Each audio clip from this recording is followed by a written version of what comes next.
everybody to PSAT Score Back Night. Thank you for coming. We have two representatives from Tried and True Tutoring who are here with you tonight to help you go over your scores and to understand what they mean. And they are also going to be providing the SAT boot camp that's coming up. So if your students don't know about that, for juniors who are going to be taking it in the spring, you can come see me. For those of you who don't know who I am, I'm Sarah Escobar, and I work in the College and Career Center, which is right next door. I'm there Monday through Friday, 9:30 to 12:30. So if you guys have any questions after this, you can always call me, email me, or stop by during those hours. Okay, so we have Mark and Jonathan from Tried and True Tutoring. Hi everybody, thanks for having us. I'm Jonathan Mullally. My name is Mark Meinhardt. And we are here from Tried and True Tutoring. As she said, we're going to try to help you make sense of the PSAT scores. First of all, we want to congratulate all the students in here for taking the PSAT. It's definitely your first step into maximizing your actual SAT scores and getting into the college of your dreams. Okay. So what are we going to cover today, Johnny?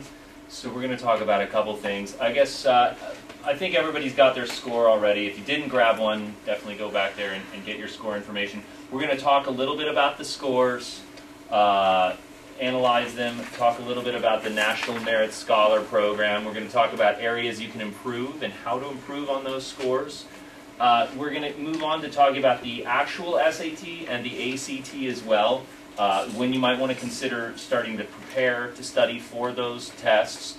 We're going to talk a little bit about average admission scores at some different local colleges and universities.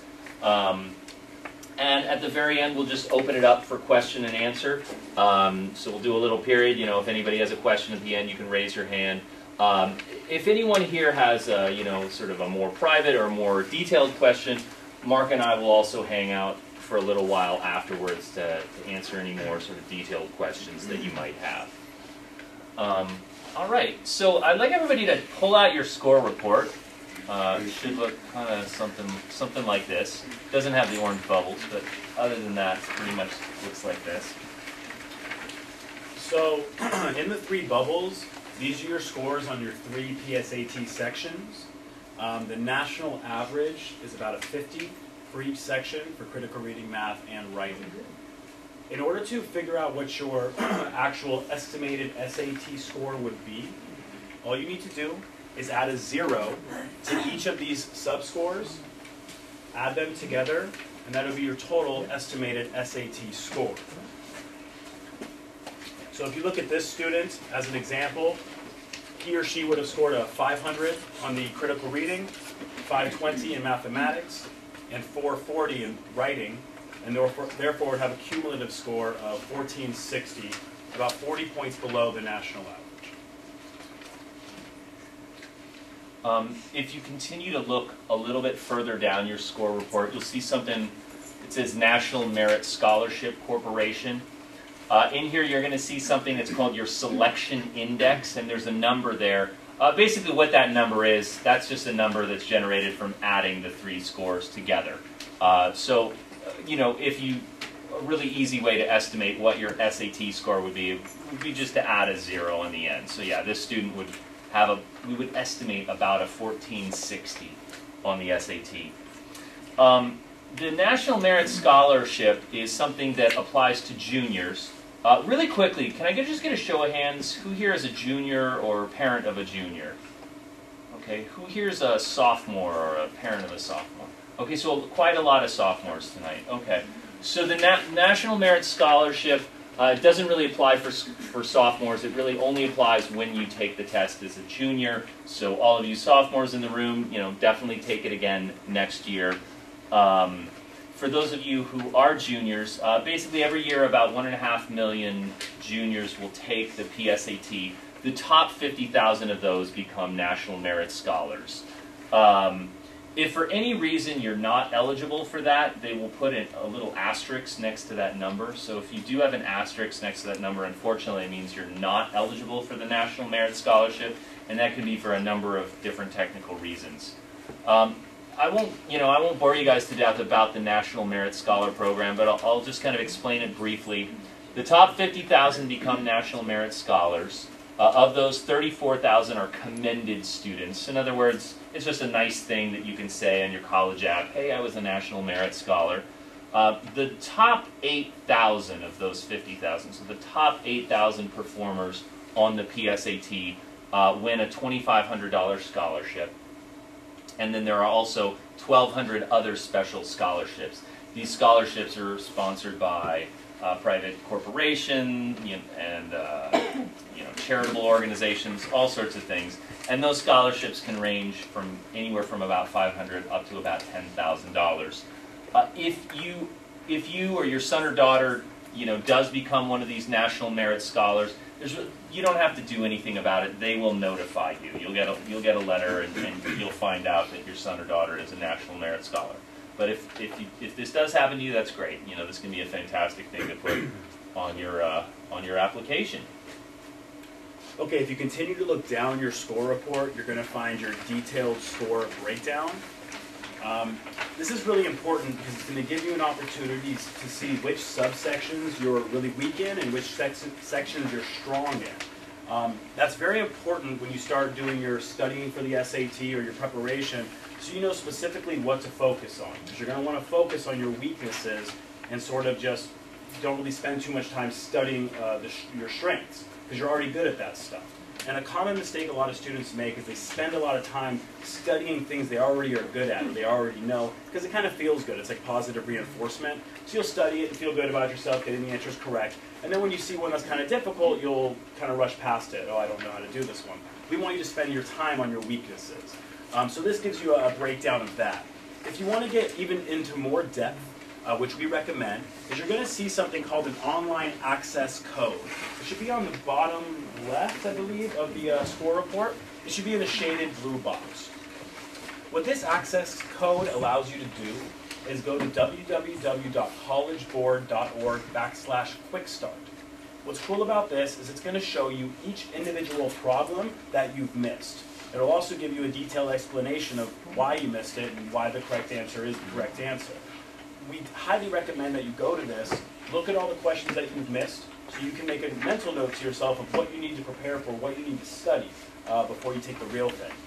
The questions on the PSAT do tend to be a little bit easier than the questions on the real SAT, but they are the exact same types of problems. So going here, taking some time to go to My College Quick Start and see those exact types of questions that you're missing can be very, very useful. It's going to be the exact same things you're going to face when it comes time to take the real SAT.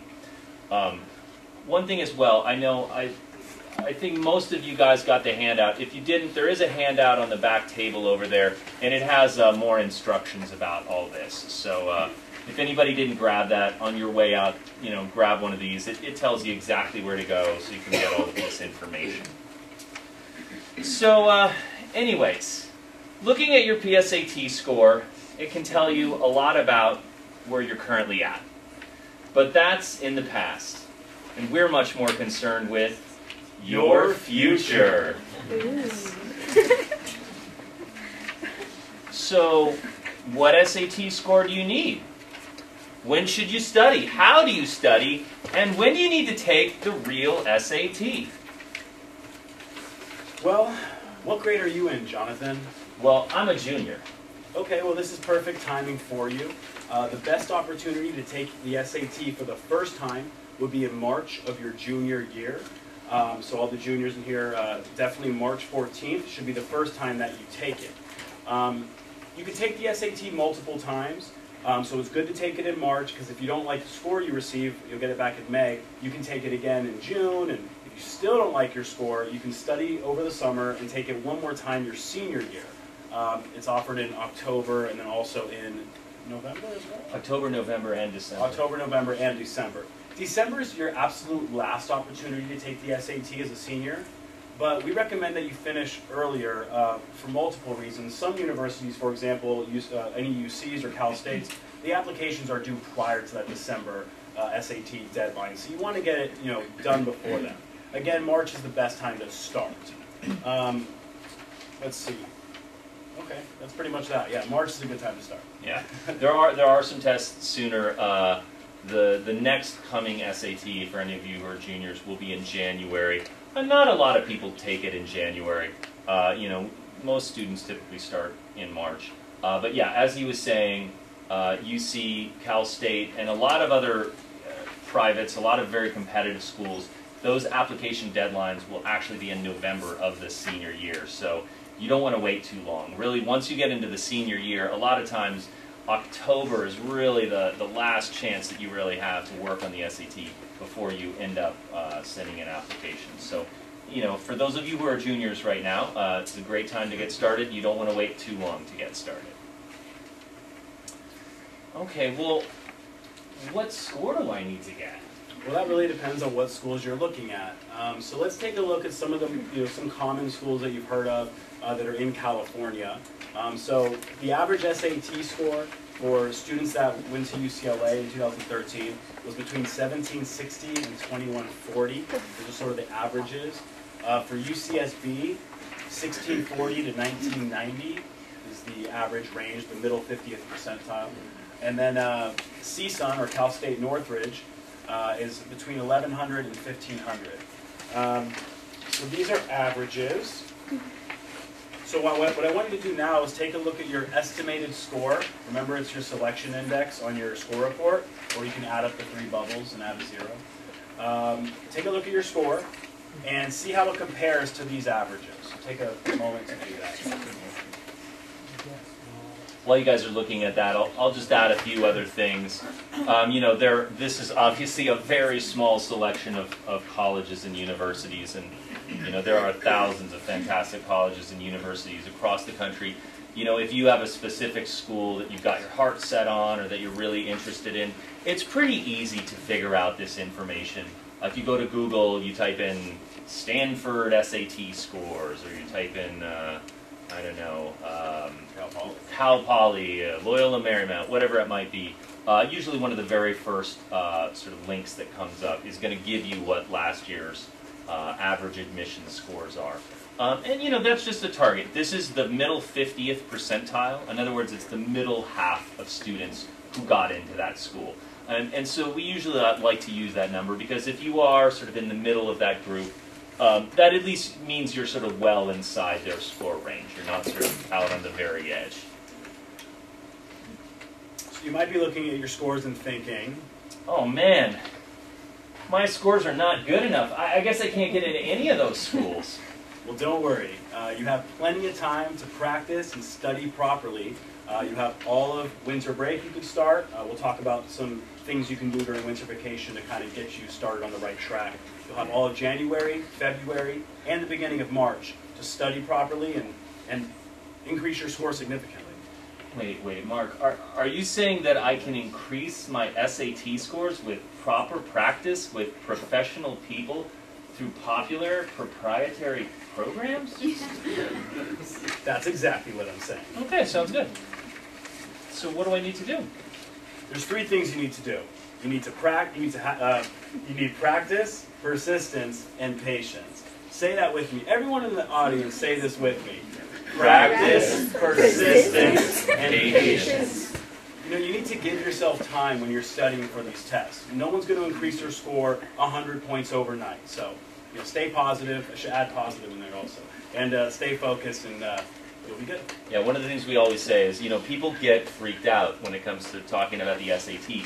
But the reality is, it is a test just like every other test that you've taken in high school. And just like every other test you've taken in high school, you can study for it, you can do better at it, you can improve your score. But, I don't know, the SAT is hard. I just wish there was another option. There is. Have you ever heard about the ACT exam? Well, I've heard about it, but I heard you had to be really good at science to do well in the ACT, and I'm not very good at science, so I don't think I should do that one. You know, that's a common misconception I hear with a lot of students and parents. Really, the only way to determine which test is better for you is by taking full-length practice tests. The PSAT is a good indicator of how you'll do on the SAT. I don't know if you guys have ever taken a mock ACT. We offer those free on our website. We'll talk more about that later, but it's definitely good to take a practice ACT compared to the PSAT scores and figure out which test you're more naturally gifted at. One more thing I'll just mention is that all universities throughout the country will accept either the SAT or the ACT. So you don't need both. You can just do one. And we want you to identify which test you're more naturally gifted at, so you can focus all of your studying time and energy into that one test to really maximize that score, instead of like marginally increase both. Yeah, the reality is, and I know there's a lot of, for some of us older folks out there, years ago, certain schools would look at the ACT, other schools would look at the SAT, and it's really not the case at all anymore. For many years now, every single college and university in the country has accepted both tests, so you really don't need to take both. In fact, interestingly enough, over the past 3 years, the ACT has actually outperformed the SAT. In other words, more students actually take the ACT now than the SAT, although the SAT does tend to remain very popular here in California. I'll just talk briefly about some of the differences between the tests. So the SAT penalizes for guessing incorrectly. So the SAT, just like your PSATs, when you answer a question incorrectly, it's not 0 points. It's actually negative points. You're actually losing points. So there's actually times on the SAT when it might be a better idea to leave your answer blank than to actually guess on it. The ACT doesn't work that way at all. The ACT, either you got it or you didn't get it. If you don't know an answer to something, you might as well take a shot at it. You might as well guess. The SAT is a tad bit longer, 3 hours and 45 minutes. The ACT is 3 hours and 20. The SAT has 3 sections. These are the same 3 sections that were on your PSAT: critical reading, writing, and math. The ACT has 5 sections: English, math, reading, science, and an optional essay. The essay on the SAT is not optional, it's required. On the ACT, it is optional, but having said that, I would say that for most students, if you're looking at competitive colleges, competitive universities, you definitely want to do that optional essay if you do end up taking the ACT. Really quickly, I'll just also kind of give you some score comparison. I know most people tend to be fairly familiar with SAT scores. A perfect SAT score is a 2400. The lowest SAT score is a 600. This is sort of where you're starting out at. The equivalent on an ACT, a perfect score is a 36. So that's the equivalent of a 2400. The average score, about the 50th percentile nationwide on the SAT, is about a 1500. And that's the equivalent of a 20 on the ACT. And for students who are looking at more competitive colleges and universities, I would say that most of the the competitive schools are looking at SAT scores around 2,000 or above, or ACT scores of around 30 or above. So this sort of gives you a comparison, just kind of what those scores mean. So it's a good comparison to look at. The point of it all is that we want you to take a full-length practice ACT on our website. It's completely free. You go to the website, you take it from the comfort of your own home. We'll get you a score report back the next day with a detailed analysis and breakdown. And what you do is you take that score and you compare it to your PSAT score to figure out which one you're better at. And then that's going to help you a lot making a decision on which test to take. You don't want to just take one blindly just because it's popular or something like that. You want to take the one that you're good at. And they're different tests, very different. So you might do very well on one of them and not so well on the other, and we want to focus on those strengths. I don't know, Mark. I mean, I don't have time for taking another test. I hear that. I understand. But I have good news for you. Okay. Winter vacation is a wonderful time to take a full-length test at home. You have about 2 weeks off. I know the holidays, some of you are traveling and whatnot, but you'll have some time where you're just kind of sitting there. The test is 3.5 hours, but take the opportunity at some point to take that full-length test. I promise you'll thank me later. I don't know. I'm so tired of taking tests. Jonathan, don't let laziness get in the way of your success. So just take the diagnostic. I promise you'll thank me later. And directions to access that diagnostic are in the handout. Some of you seem to have got it already. If you haven't, like Jonathan had said earlier, just pick one up on the way out. There will be detailed instructions on how to take those free tests. Yeah, also, if there's anyone in here who also wants to know what an actual SAT is like, because it is a little bit different than your PSAT. It's a longer test. The questions do tend to be a little bit more challenging. There's an essay. So, there's some elements that weren't in your PSAT. If anyone wants to sort of take that and experience that, you can also take a free full-length SAT through our website as well. And these are real tests. The ACT and the SAT, these are actual tests from the last few years. So it's not like sort of our made-up tests or anything like that. And just one, go ahead. Do you have time for questions? Sure, go right ahead. I'm curious about what the typical level of improvement is. Somebody takes the test the first time and says, oh, I should try it again. They study. How much does that help? Is it 100 points, 300 points? So it really depends on what type of studying the student is doing. It varies wildly, depending on the amount of effort and time they put into their studying. For example, we do one-on-one tutoring a lot of times, and we work with students. And on our standard program, which is about 10 sessions long, 10 1.5-hour lessons, and there's homework and there's practice tests throughout it. We saw an average of last year was 312 points was the average of a scoring group. So above 300 points, so it's really good. We've had some students, didn't we have an 800-point score increase? I mean, it does range wildly. We've actually had a student who's had an 800-point score increase. I would say any studying, any preparation helps. Walking into that test center blind is, isn't a great situation to be in. Like Mark said, the average that we saw last year from one-on-one tutoring is about 300 points. But it really kind of, we always kind of say it really depends on sort of where the student's starting from, like what's appropriate for them. Some students will kind of take an initial practice test, they'll look at that score, they'll look at specific colleges and universities that they're interested in, and they'll say, hey, I'm pretty much here, I don't really need to do much. Others might look at that score and say, wow, I really need a lot of work. And, there's definitely a tapering off, there's definitely a point where, you sort of don't see much improvement anymore.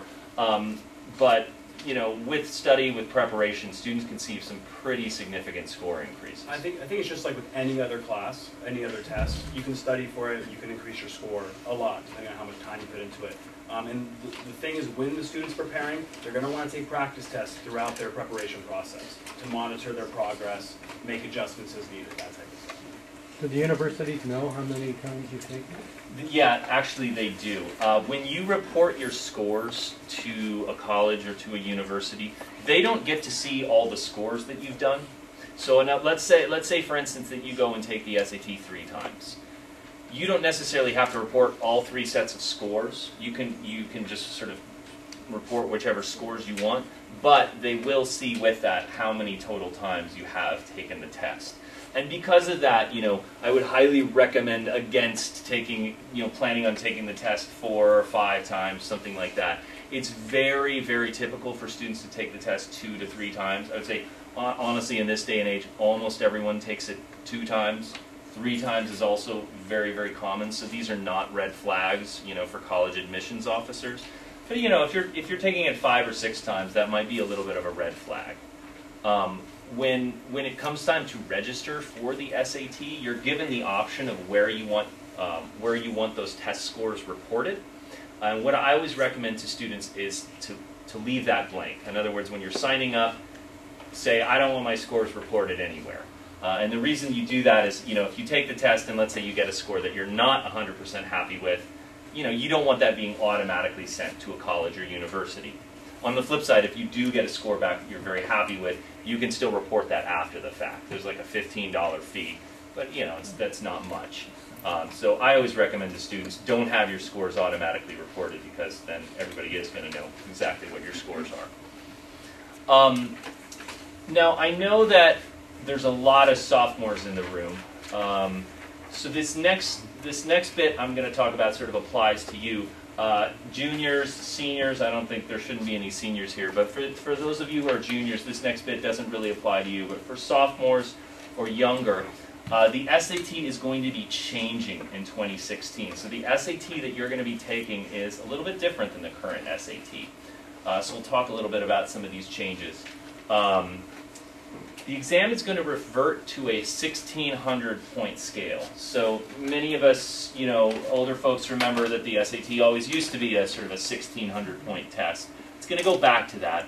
Instead of 3 sections, there's only going to be 2 sections, a math and a verbal section. Each section will be worth 800 points. There is still going to be an essay on the SAT, but it's going to become optional. Having said that, if you are looking at competitive schools, I'd say you probably want to do the essay. The multiple choice is going to change a little bit on the SAT. So on these PSATs that you took, there were 5 answers. There's now only going to be 4. And there will no longer be a point deduction for incorrectly answered questions. In other words, if you get a question right, you get a point. If you get it wrong, it's just 0. There will no longer be any sort of negative points. So there's no longer going to be strategy regarding, should I guess or should I leave it blank? Ultimately, on the new SAT, if you're not 100% certain about the answer, you might as well guess. So in many ways, this new SAT is actually going to be a little bit more similar to the ACT. We are going to be having practice exams for the new SAT. They are going to be available on our website. The practice exams aren't out yet. They're coming out in the new year. So as soon as they come out, we will have those practice exams up on our site. You will be able to come in, log in, and take a free new SAT. If you're a sophomore, honestly, I'd say it's probably a little bit early to take a practice test anyways, unless you're just super gung-ho. But later this year or maybe in the summer, be a great time to come onto the site and take one of those practice tests, so you'll be able to see, exactly what the new SAT looks like. Okay. Let's see here. Okay, so let's imagine. I want to get back to the juniors and the upcoming SATs. So let's imagine you've gone through winter break and you took an ACT diagnostic and we compared it to your PSAT score and we found that the SAT is better for you. It could have been the other way around, but let's assume the SAT is better for you. Well, so now what should I do? That's a good question. So there's multiple ways that you can prepare. One is just studying on your own, going to the score report, seeing where your weaknesses are, getting some good prep materials, and studying on your own. It's a perfectly fine way to do it. You can work with your friends in groups. I know I used to like studying like that at Barnes & Noble or whatever it is. Study with your friends. The one thing I will say, if you're going to study with your friends, you should make sure you guys are at similar ability levels, because if one of you is scoring a 2,000 and the other's a 1,500, it's not going to be a good study group for the SAT in particular. Another thing you can do is get a one-on-one tutor. We do a lot of one-on-one tutoring where we actually come to your home and work with the student one-on-one. A lot of people opt for that, the ones that really want to maximize their score. Or you can attend an SAT prep class or a boot camp. Well, where am I going to find an SAT prep class? Well, I made that easy for you. Join us for our SAT boot camp right here at Nordhoff High School. It's on February 28th and March 1st in preparation for that March 14th exam. It's a weekend. It's on Saturday and Sunday. Saturday from 9 to 2, Sunday from 9 to 1. Generally, sophomores and juniors will both attend. More juniors tend to come, but there's always at least a handful of sophomores that attend as well. It's a really good class. We go over all the strategies that you need. We're going to go over a lot of strategies, but that's really only going to apply to the juniors. But we're going to go over a lot of content that's going to be similar even on the new SAT. And so we'll give you some good materials, and we'll focus on all the key points that you need to be aware of. There is a cost associated with the class. It's $169 per student. You do get a set of materials with that, 9 hours of instruction. That's a picture from another boot camp. They're a lot of fun. That's me. That's him. They're a lot of fun. They're very informative, and we'll be teaching the class, so it's going to be good. We do also offer scholarships. If for any reason this is a financial burden to you, you can ask us about that, and we'll send you a scholarship application. We don't want to deny. We don't want to turn anybody down. Lastly, as Mark said, we do also offer one-on-one tutoring. If anybody's interested in that, you can feel free to talk about it, talk to us afterwards, or you've got our contact information in those packets. I'll also say, I think at the back of that packet, there's also a green flyer which has all the info about the upcoming boot camp. Yeah, as we said before, on average last year we were seeing about a 312-point score increase over the course of 10 sessions of one-on-one tutoring. We have a number of different programs, so if anybody's interested in that, we can tell you a little bit more about it. At this point, that's pretty much the end of the presentation, so I'd just like to open it up. If anybody has any other questions that they'd like to ask, we're more than happy to answer. Yes? Is the boot camp just for SAT? The boot camp is just for the SAT. It is an SAT boot camp. We will be having an ACT boot camp, although that's not going to be here on campus at Nordhoff. I believe that's actually going to be at St. Bonaventure High School down in Ventura. So, you know, relatively close, but it's the same kind of thing. It's a weekend class. And that's on the website? That's on the website, yeah. The strategies for the two tests and some of the content on the tests varies a little bit. So, you know, we can't really cover the same thing, so it is a little bit different. I believe it's in preparation for the April ACT. So it'll be late in March. I think it's in the end of March, I believe. Yes. And one other question. Yes. If she's really, let's say the student's really busy in extracurriculars and March is going to be kind of hard to really do well, can they do June and October? Are those acceptable dates for the SAT scores to be taken? Yeah, definitely. You know, there's a couple things that I would take into consideration. You probably want to look at the specific colleges and universities that your daughter might be interested in. Some colleges require what are called SAT subject tests. Not every school does. Some schools require them, some recommend them, some don't care about them at all. And a lot of times we recommend that students take those subject tests in June. If she is going to take subject tests, she can't take the SAT that month. They're literally given at the exact same time. So, you know, if a student has to do the subject test, they can't really do them in June. And a lot of times we recommend the subject test in June just because the subject tests will test students on a specific subject, Spanish, physics, chemistry, history, whatever it might be. And it's a great idea to take it in June because it's sort of right at the end of the year. It's sort of right when that student has sort of finished that course. So that's why we always sort of recommend that they go in and take it. Is that a required test? As I said, some colleges will require it, some will recommend it, and some don't care about it at all. So it really, really depends on what specific schools, and in some cases it also depends on what specific major the student is going into. A lot of times for many engineering majors, for many science majors, there's a lot of major, you know, specific degree programs that will require subject tests. You know, for like, they'll require like a science subject test or a math subject test. But, you know, for some other majors, other degree programs, they might not require that. So a great thing to do, you know, right now, you know, if she's a junior, is to really start thinking about, you know, what colleges, what universities she might be interested in, what might be a good fit, and then really looking at their specific requirements to know, you know, if she is going to have to take those tests. Because if she is going to take those tests, I would say, you know, June might not be a great time to take the SAT. But, you know, there's going to be an SAT in March, in May, in June, in October. There's one in November.